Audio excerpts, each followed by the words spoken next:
by the end of the year, but when fall came, we realized he wasn't going to be able to do that. So once he settled in Cambridge, he wrote to me and asked me to join him. This was unheard of, but I can tell you I was so concerned about this whole mess that immediately when I received his letter, I made my plans to make that long journey to Cambridge. Well, for the first trip, I even took our son Jack and his wife Nellie. Also along on the trip was George's nephew, George Washington Lewis. Now, he planned on joining the Army once we reached Cambridge.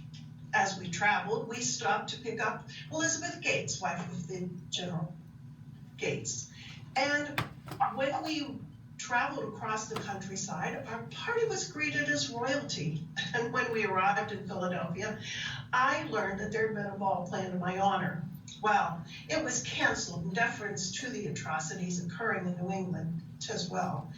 So after a brief rest, my party and I made our way up to the Cambridge encampment. And when I entered the encampment, they greeted me as Lady Washington. But that was a carryover of British formality. Now the officers, seeing me enter camp, took this as a sign that they should get their wives and bring them to camp, and it continued that way throughout the war. Indeed, the morale of the entire camp was uplifted when my Martha and the rest of the officers' wives showed up. But also, believe me, when I first arrived in camp, my morale was at a low when my new recruits came in. You understand, most of them were farmers. Now, nothing wrong with being a farmer. I'm one myself. But they came with weapons of every description. Some simply showed up with pitchforks, axes, clubs, or even a long stick with a point wheel on the end. Well, we hoped we could get our hands on the best made weapon of the time. That was the British Brown Bess musket. Yes, we raided their arsenals and magazines all up and down the seaboard and got our hands on much of their military equipment, including that Brown Bess musket, but they soon put an end to that, putting extra guards at those facilities. Well, we were fortunate as the war went on, you know. We signed an alliance with the French, and they began supplying us, and many of my troops started using the French musket, the French Charleville. Well, at the midpoint of the Cambridge encampment, a British subject who strongly favored the separation from the mother country wrote a stirring pamphlet that was widely distributed up and down the 13 colonies. His name was Thomas Paine, and the name of the pamphlet was Common Sense. In it, he pointed out the insurrections of the king, and he wrote very convincingly that it only made common sense that we should all be independent. Certainly that was a boost to our morale. It seems like I was constantly in a state of laying and waiting for the right time to launch an attack against the British forces who were now held by the Howe brothers in Boston.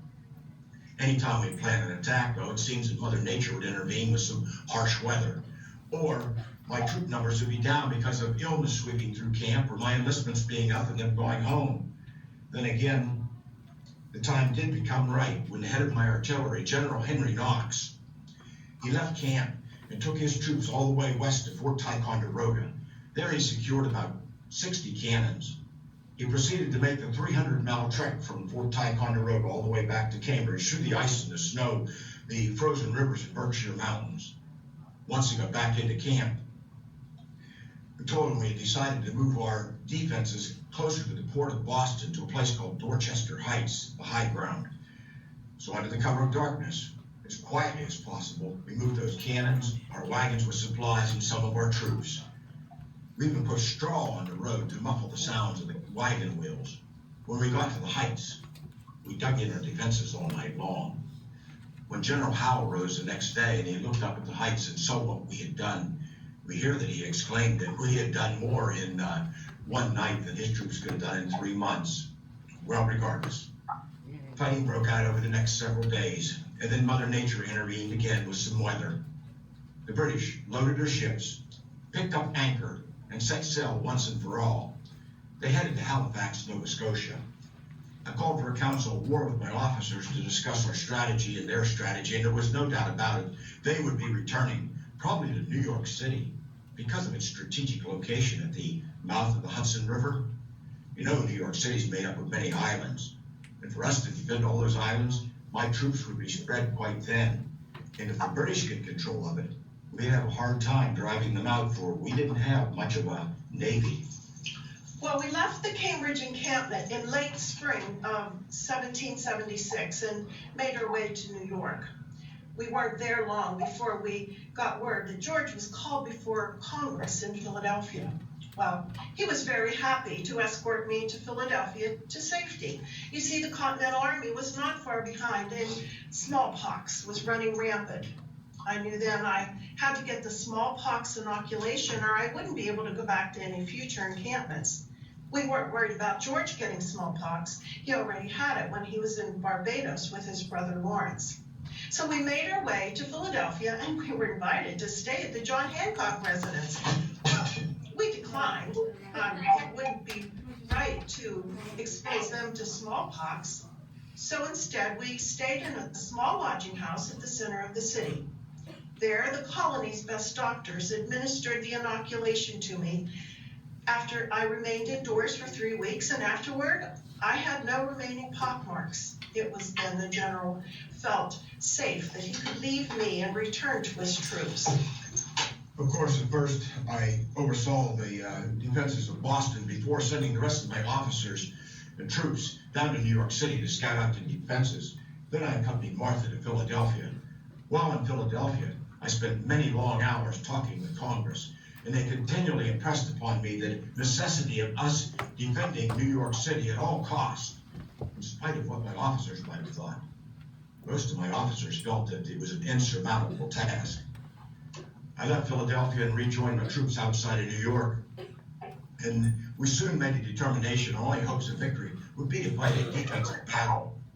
Well, one day when we arose, we looked out over the waters, and it looked like a dense forest was floating in our direction. It was the Royal Navy. We knew at that point that we were going to be outgunned, outmanned, and outmaneuvered at every turn. Well, Congress read Thomas Paine's pamphlet, Common Sense, and apparently agreed.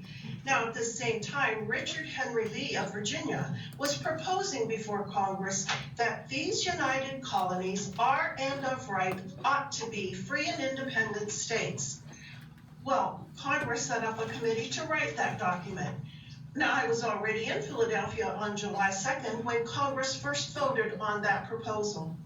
Then, on July 4th, they once again voted on that proposal because it had been revised. They adopted it, and they called it the Declaration of Independence. Now, it was read publicly July 8th. The signers began signing August 2nd. George received his copy after it was read publicly. Yes, on July 3rd, I received word the British had landed their forces right next to us on Staten Island. We were on Long Island. I was maneuvering with my troops, and we were taking in our defenses, preparing for an ultimate attack.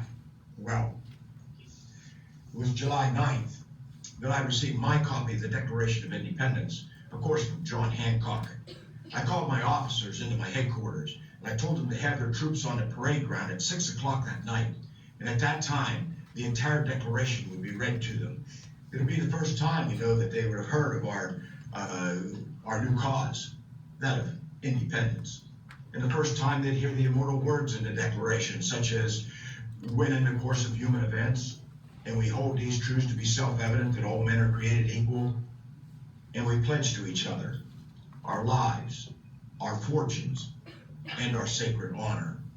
Well, there was much joy in the camp that night as expected, but I got some disturbing news the next day. In the one town square, there was a large equestrian statue of King George. It got pulled to the ground and smashed. And I thought, is this any way for an army to be acting? Where's the discipline? Then I rethought that. That 4,000 pounds of metal in the statue could be melted down and made into many musket balls used against the good king's army. Well, it wasn't long till the ultimate that we were preparing for occurred. They launched their attack. We were indeed outmanned, outgunned. We got outmaneuvered at a place called Jamaica Pass. They drove us through Long Island and out of Brooklyn Heights, our stronghold. Our backs were to the East River. We had nowhere to go. What would our fate be?